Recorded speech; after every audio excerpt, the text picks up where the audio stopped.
Homework 3.2, Polynomial Functions, video 11. I don't think I changed that.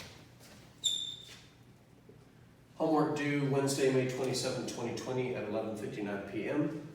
This problem associates with questions 10 through 14 on your homework.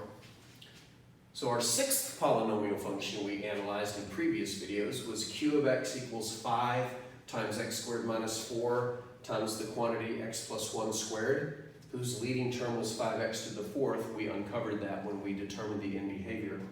Speaking of which, the end behavior was both ends rise.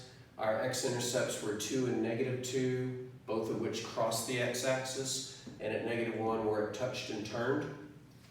As far as the number of turns, since it's a fourth degree polynomial, then 4 minus 1 is 3, so this can turn at most 3 times. As I mentioned in the previous video, when you get to graphing your factored functions, there will be no symmetries. As far as the y-intercept goes, we just have to substitute 0. So we get 5. 0 squared minus 4 is -4. 0 plus 1 is 1, and that gets squared. 5 times -4 is -20, times 1 is 1. Times 1 is -20. You can tell I'm rushing, my apologies. The y-intercept is way down at -20. So let's sketch this. Both ends rise, so a couple of arrows here. We have y-intercept way down here at -20, so we'll just drop to -20. Our intercepts are at -2, -1, and +2. And we know that it crosses at -2 and 2, and it touches and turns at -1.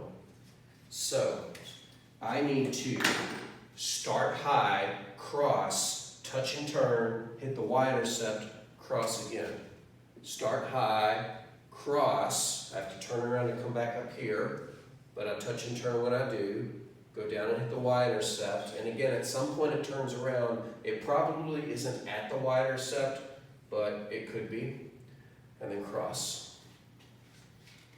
So putting it all together is pretty straightforward. Just don't worry about how far up or down it goes before you turn around. Without calculus, we can't answer that.